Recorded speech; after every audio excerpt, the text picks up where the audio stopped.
So labas muna tayo dito saglit. At check natin tong paligid, itong labas ng gubat na ito. So gusto ko talaga balikan yung area na yon, yung area ni Commander Badang, kasi siya ang dahilan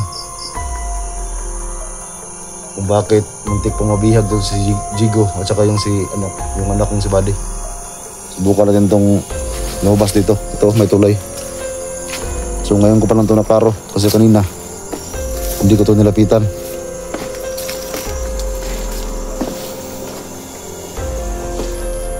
So ito yung labasan. Ito may daan. Dito din sa kabila daanan.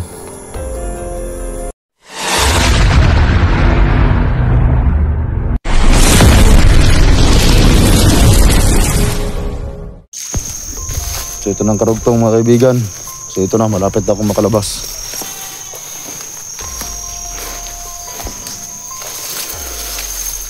So labas muna tayo dito saglit. At check natin itong paligid, itong labas ng gubat na ito. So dito banda sa ginga na. So alamin natin itong paligid, baka dito nila nilipat sa SG 301.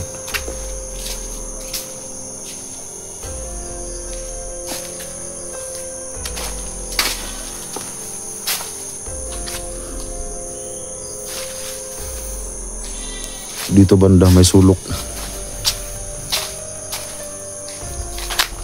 Parang takot talaga ata sa akin ng mga tao kaniligaya. Kasi maraming mga dumadaan. Bago pa lang oh. Pero pagpasok natin ulit dito, kasi kanina medyo lumayo ako si Rene yan kasi si Jigo ay pinapasok ko muna sa kanyang katawan. Gusto ko lang maging safe si Jigo, kaya lumayo muna ako ito saglit. Magpasok ko ulit sa katawan niya, bumalik ako dito at dito natin nakita marami ng mga dumadaan. Pero nung pumasok natin wala tayong masagip na kahit konti man lang na enerhiya ng mga kalaban.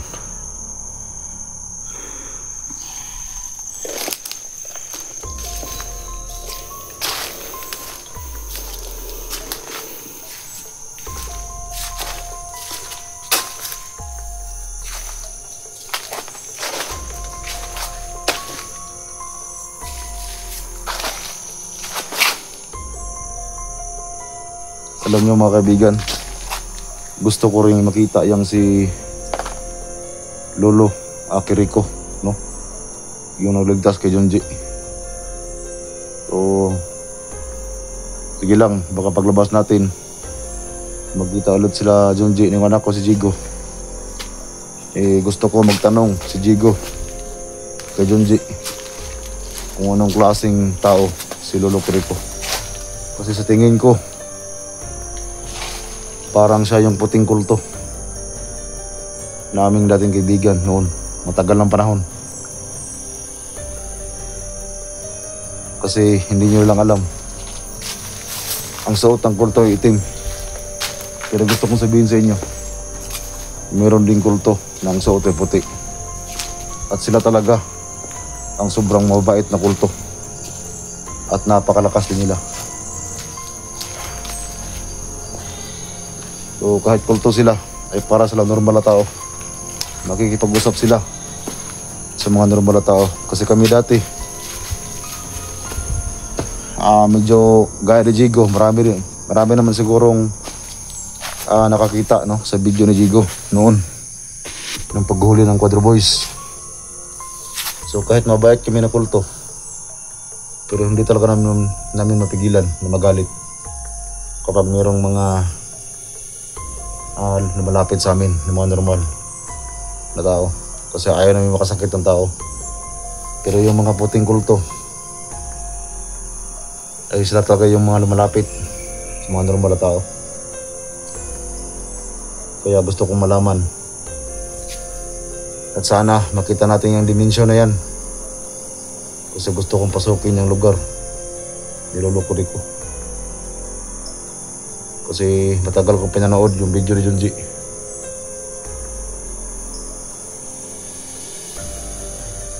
Ito ang ang sabi niya, 1,000 taon na daw siya. So hindi basta-basta yan na tao kapag ganyan.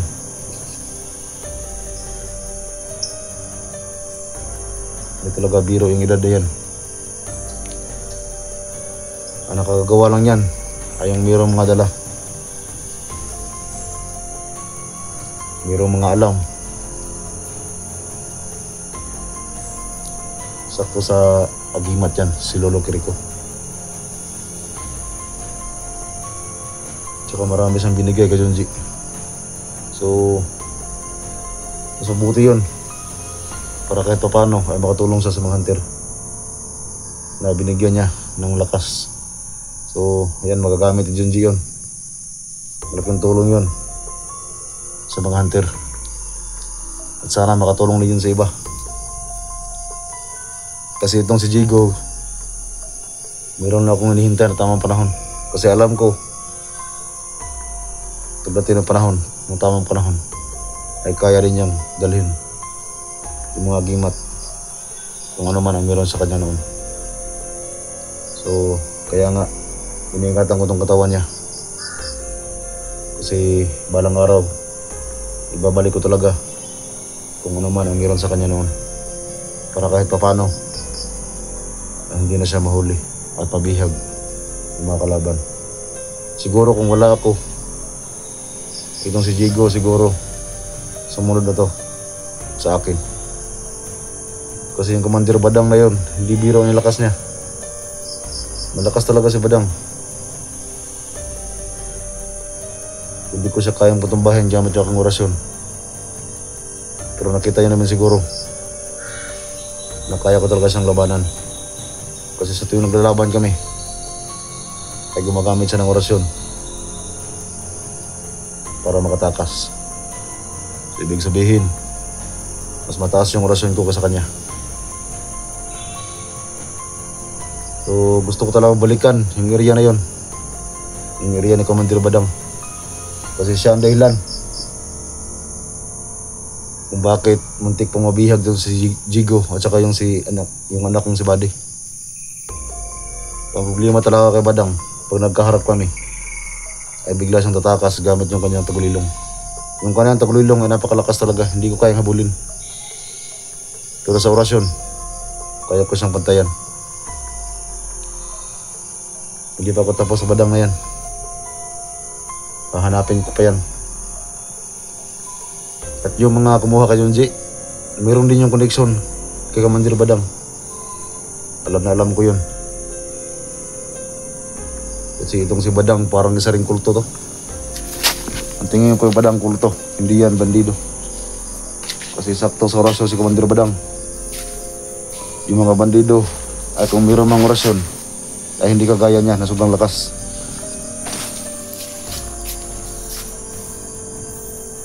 Subukan natin itong lumabas dito. Ito may tulay. So ngayon ko pa lang ito nakaro kasi kanina hindi ko ito nilapitan.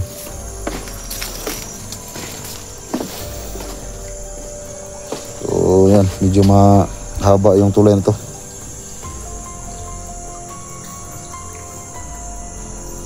Sa kabila. At doon banda may isa pang tulay oh.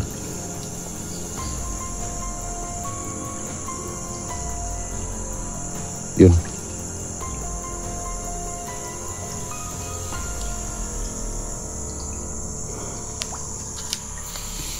Saka dito may daanan ako nakita. So ibig sabihin marami pala mga normal na tao dito. Kasi may sagingan na. Pero dyan banda, napakalaki talaga ng gubat na yan. So kung ating tingnan dito, ay maliit lang. Pero kung pasukin natin, sobrang laki. So ito yung labasan. Ito may daan. Dito din sa kabila, daanan.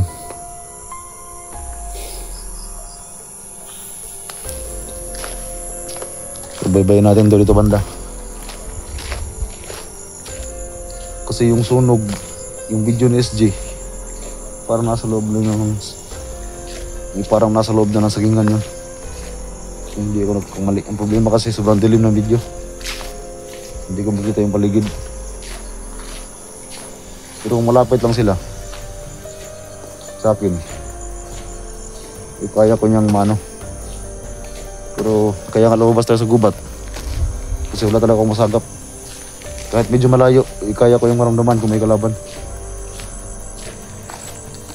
Pero sa sitwasyon ngayon, kaya nga nasabi ko, siguro takot sila. Yung mga tauhan ni Commander Ligaya.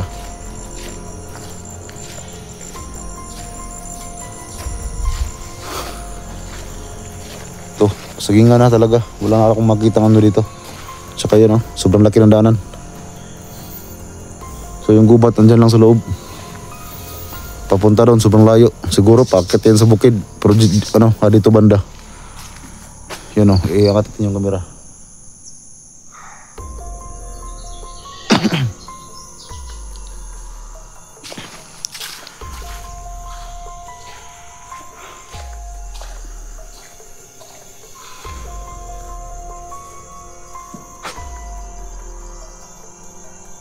Bahala ko talaga sanang humuli kahit isa lang. At pahirapan natin para umamin. At hindi ko talaga sana papatayin. Para kahit paano meron tayong guide. Gusto ko lang sana pahirapan talaga. Yung matindi na paghirap ba. Para aamin talaga. Yung kaso wala tayong makita. So yung lugar na yan, yung gubat yan, balik kamera natin yan. Yan punta yan doon sobrang layo.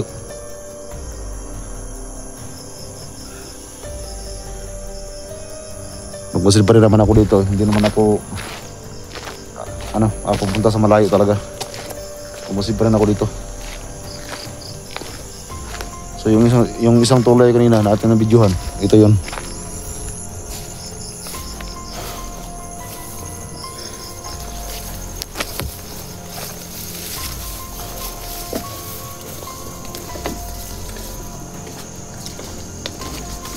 So itong tulay ay yan andyan na yung gubat sa loob. Pabalik na tayo dyan. Pero sa ngayon, i-check muna natin yung paligid. Sa labasan ng gubat, alamin natin kung ano mga nandito. So yung ating dinaanan kanina, yun. Yun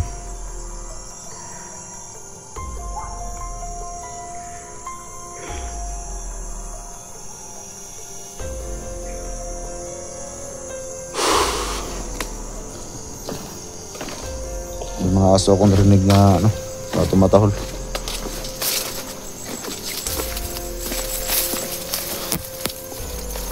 So gusto ko talaga makatulong mga kaibigan sa mga kasamahan ni Jigo na Hunter.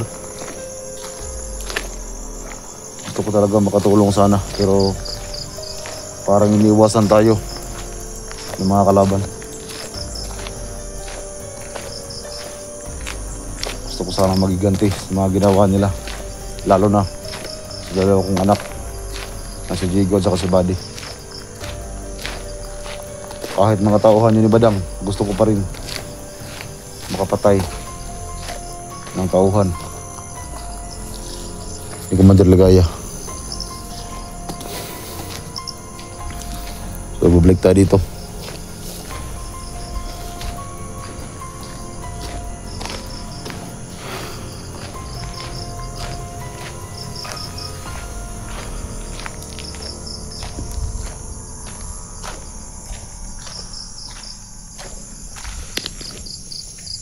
Yang si Badang may araw din sa akin yan.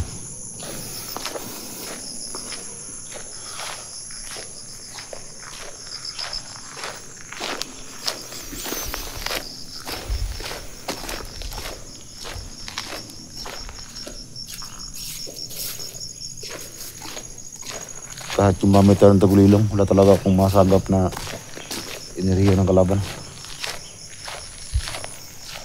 So pagkasira po ng video natin mga kaibigan so abang-abangan nyo lang kasi pagkatapos ko dito, at siyempre nagdasal din ako na may ibang hunter din na makatulong kay SG. Kasi kapag tayo mga kaibigan, parang iniwasan talaga ako ng mga kalaban. So sobrang dami ng mga bagong bakas dyan. Pero pagpasukin natin, wala tayong makita. Mga kalaban, kahit inirihiya mo lang nila, hindi natin masagap. So sana meron ding mga hunter na maghahanap kay SG, si Badan. Naghahanap pa si Badan. So gusto ko na makita si Badan, pero pati kami hindi kami magkita dito. So ang plano ko lang sana, magpanggap ako na si Jigo. Kasi hindi naman niya malata yun. Kasi katawan naman ito ng anak ko. Hindi lang sana ako magpahalata sa kanya kapag magkita kami. Sabihin ko lang sa kanya na si Jigo itong kasama niya. So para safety kami, kailangan ko talaga na ako ang papasok sa katawan ni Jigo. Kasi si Badan, meron siyang kapangyarihan pero hindi gaya ng dati. Kasi yung kanyang lubid, hindi pa nga naibilig sa kanya. Dito tayo kanina dumaan.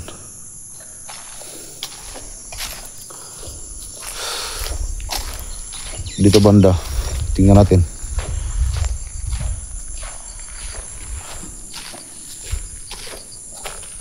Kaibigan, baka nandyan kayo.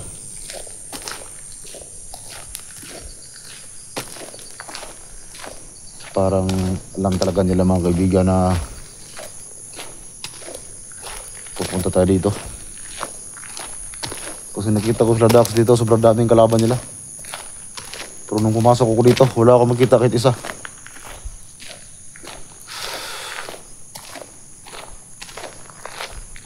Saka yung baril ni Jigo nasa bag lang niya dito. Kasi ayaw ko nang gamitin to, baka mabusan ka ng bala. Okay lang sana kung may bala ako para ibigay ko sa kanya. Nandaan na no. So doon tayo kayo na. So gusto ko lang tingnan ito banda. Kailangan natin i-check tong loob ng sagingan para baka may masagap tayong kapangyarihan dito.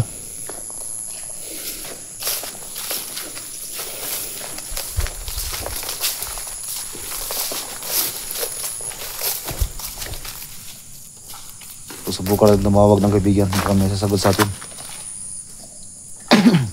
Mga kaibigan,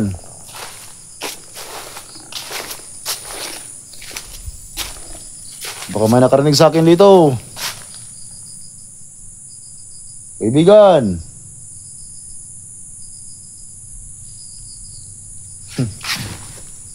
Natatawa ako mga kaibigan. Kasi parang alam talaga nila na hindi ito si Jigo.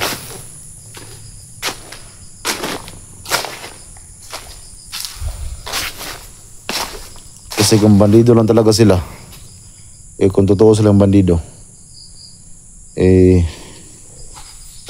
alam na alam ko na yan. Wala talaga silang silbi sa akin. Pero kung kulto sila, may chance pa siguro na matalo nila ako. Depende sa kanilang mga rason kung gaano kalakas. Pero kung bandido, sasabihin ko lang sa inyo mga kaibigan, hindi ako nagmamayabang. Gusto ko lang sabihin sa inyo na kung bandido lang yung ating makaharap at makalaban, iniwala ko at hindi ko atrasan yan. Basta bandido lang, kahit may mga orasyon pa yan, hindi ko atrasan yan. Kahit si Badang pa yan. So ayan, nagtawag tayo pero walang sumasagot sa atin.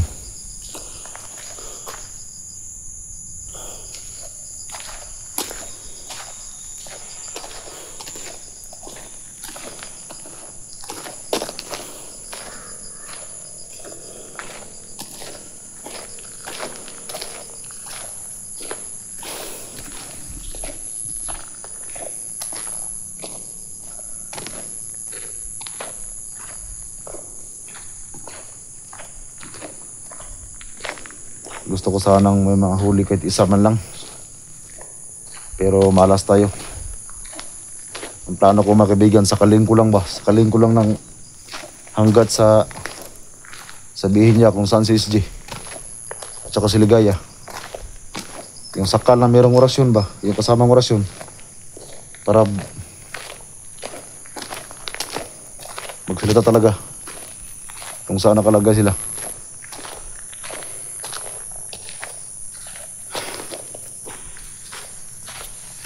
So dito banda, yan medyo bumalik ako dito, yan.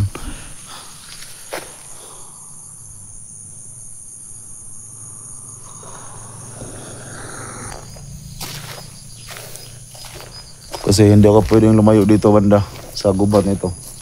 Kasi kailangan ko talagang abangan to. Baka ako na lang yung kanilang tinitingnan kung lalabas tayo. Eh baka gumamit lang din silang tagulilong. Baka meron silang tagulilong. Eh baka pinagbasdan lang tayo kung alis tayo at saka sila lalabas. So kaya hindi ako lalayo dito. So andun lang yung gubat. Yan. So pakita ko yung tulay ulit. So mag-aabang talaga ako dito. So lalabas lang ako dito kapag nakaramdam na ako ng gutom. Kasi kailangan ko itong pakainin, itong katawan ni Jigo. Hindi ka pwede magutom.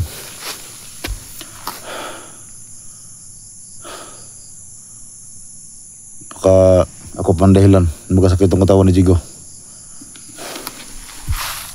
So plano ko talaga sanang sumakal ng kalaban, tauhan ni Ligaya.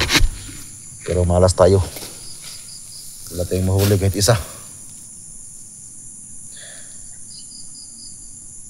Alam niyo mga kaibigan, inip na ako ba? Gusto ko na makipaglaban. Kasi nung una natin pasok dito, wala tayong nakita kahit isa. Tapos ngayon, wala na naman. Puta. Gusto ko talagang sumakal na. Tapos samahan ng orasyon ba? At yan yung araw yung araw malapit ng mawala. Kasi nga hapon na tayo nakapag-video.